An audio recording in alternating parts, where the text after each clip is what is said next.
So chapter 28, the anniversary chapter, the biggest chapter of the year for Behaviour arguably every year, is coming up in June to celebrate Behaviour's 7th anniversary of Dead by Daylight being released. So what can we expect, and really what really is the rumours about this chapter and what's going on? It feels actually great that while I actually enjoyed the leaks in some parts from DBD leaks and others in the community, it's really nice to know that there is literally no information that's being leaked out of Behaviour in regards to this chapter 28. So, we can come up with so many creative possibilities and speculate about all of the things, and we won't actually know until very close to the chapter, which is very refreshing for me to see. But without further ado, let's get into sort of the speculations and the little murmurs that are going on about potentially what could the chapter be. So before we get into any sort of license talk, I want to sort of just discuss whether the chapter itself will be original or licensed. And while we have no official confirmation or leaks or anything about this, I think that it's pretty much a 80 to 90% chance that this chapter is going to be licensed. And now you may ask, how do you come to that conclusion? Well, basically the last two chapters were back-to-back original chapters, so in theory I'm thinking that it's probably time and overdue that a licensed chapter is dropped into the game, especially for the big chapter, or what is considered to be a very important chapter of the cycle of Dead by Daylight. Whether that license will be a big license or a notable license or more of a niche sort of license remains to be seen, but I do think that if I was to bet on it now and my life depended on it, I would definitely say that this chapter will most likely, almost definitely, be a licensed chapter. Before we actually get into more of these sort of bigger licenses in the horror genre that could come into the game, I want to take a look at Megan and the work of Jason Blum and James Wan, who recently created sort of, I'm not sure if it's new, maybe some people could help me out in the comments about this, but a new sort of film, horror film, in the name of Megan.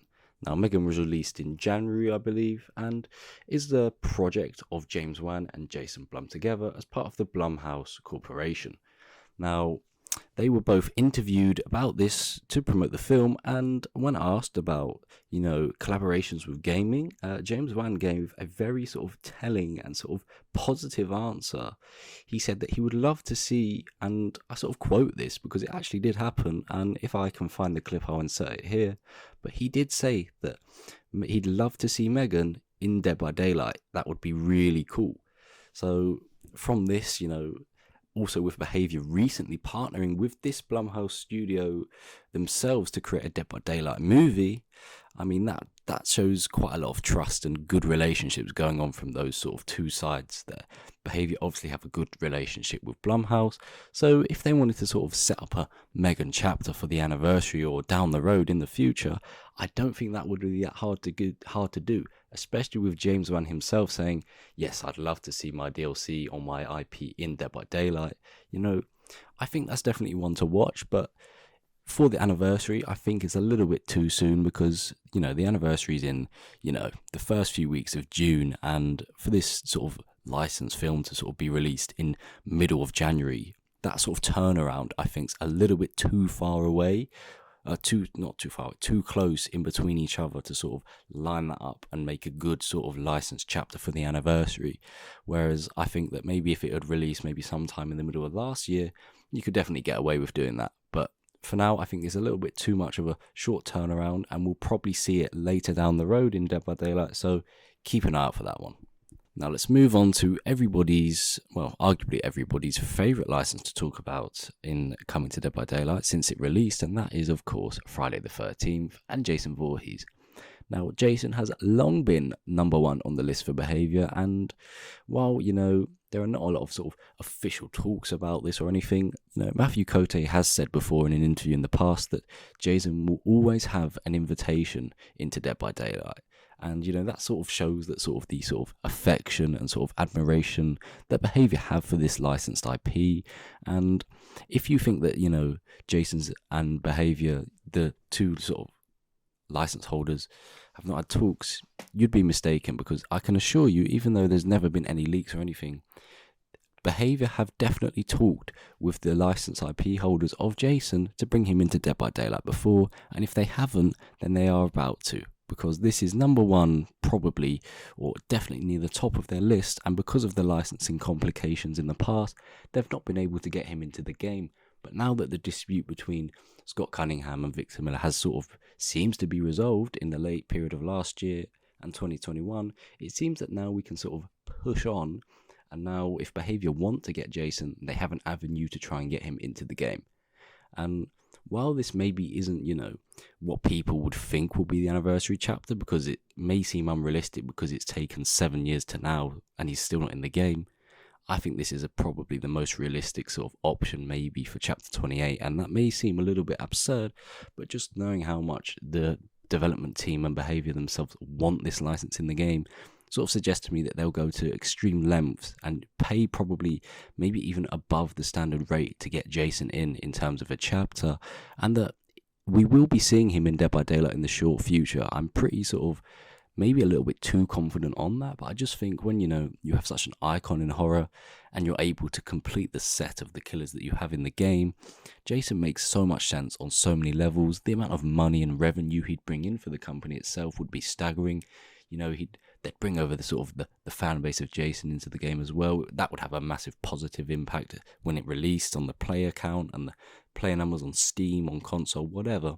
It just makes too much sense for me for it to be an option that's not already been considered or that's already in the works. So keep an eye out for Jason. I think it's quite a likely one for this anniversary chapter.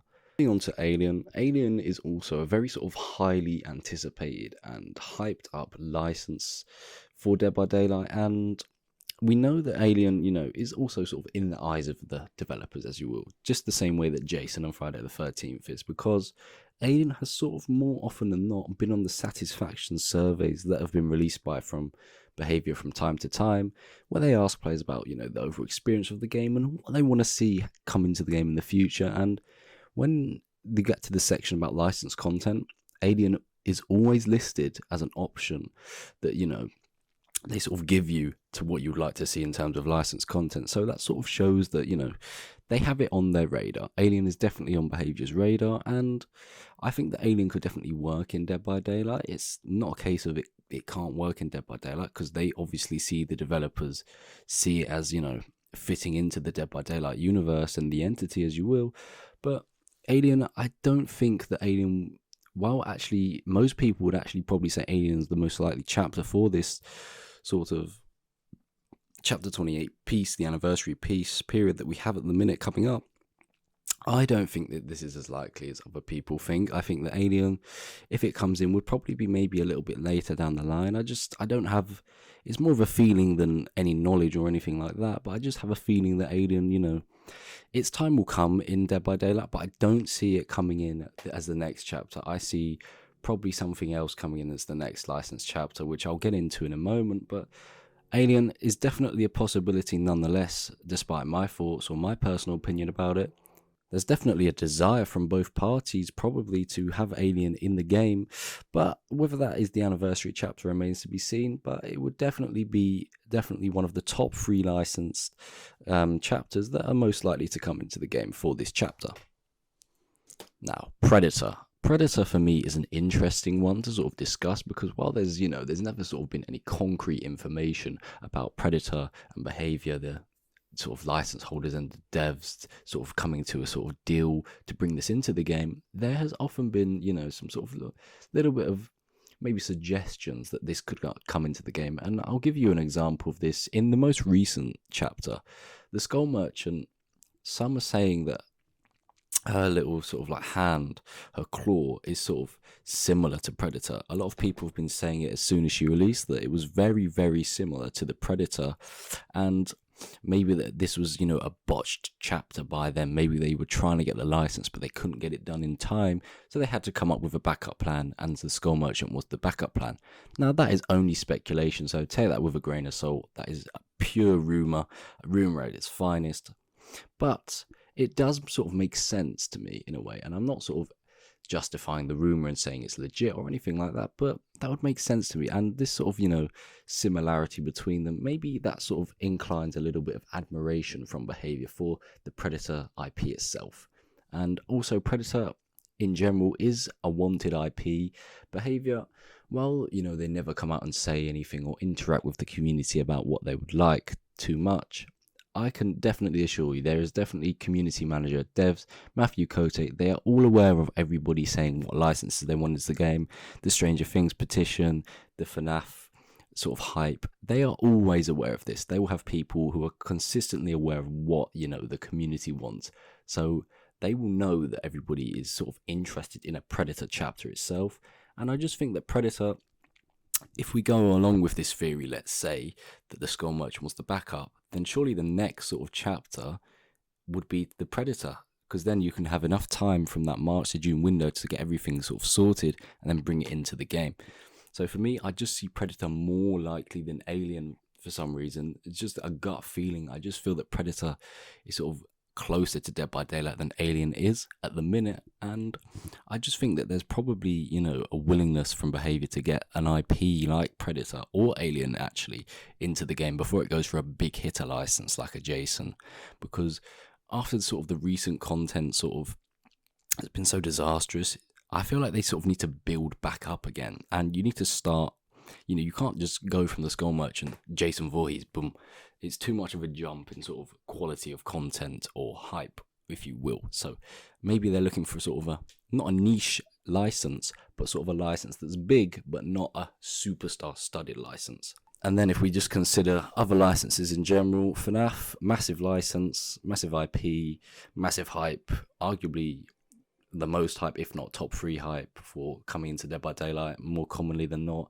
But again, FNAF, is quite a tricky one because there's never really been anything going on with FNAF in terms of sort of licensing or deals with other sort of games or developers, or sort of just in general renting out the IP. You don't really see a lot of FNAF sort of collaborations. So I think FNAF, while everybody wants FNAF, and maybe the devs and Behaviour themselves want FNAF is a difficult one to get into the game. There's also, I think, some political problems with FNAF. I'm not sure if it was the guy who created FNAF or who holds the licensing rights to FNAF, but I'm pretty sure I read in the past that, he has some sort of like very sort of far extreme views and sort of has donated to Trump or said some sort of very offensive things in the past. I'm not too sure what those are, so if somebody could provide some more information to me about that in the comment, that would be greatly appreciated. But I'm not too sure Behaviour, especially with sort of how open the game is, sort of in terms of sort of LGBTQ plus, accepting of all sort of diversities and very sort of encouraging of that aspect. I don't see, Behaviour wanting to associate themselves with someone who has sort of very sort of differentiating views and views that could be seen as sort of offensive, controversial and derogatory towards other people, and sort of a core community of the Dead by Daylight fan base itself.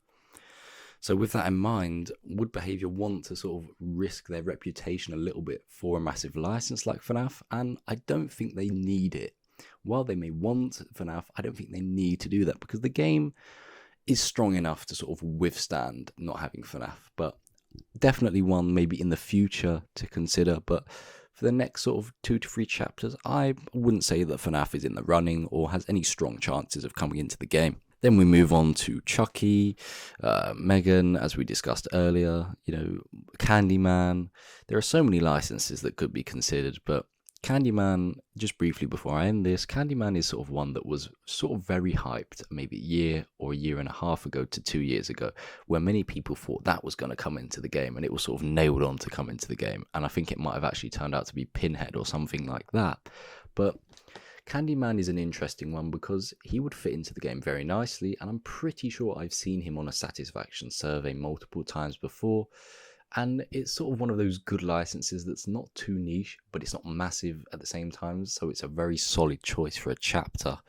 So maybe with that in mind, maybe that could be a contender for the anniversary. But yeah, for me, in terms of licensed content, I think the top 3 opportunities and most likely are Jason, Predator and Alien. But that's all speculation and my own opinion, and that remains to be seen. Let me know down in the comments who you think will be the next chapter, not who you want, but who you actually think will be the next chapter, and then also let me know what you want for the next chapter.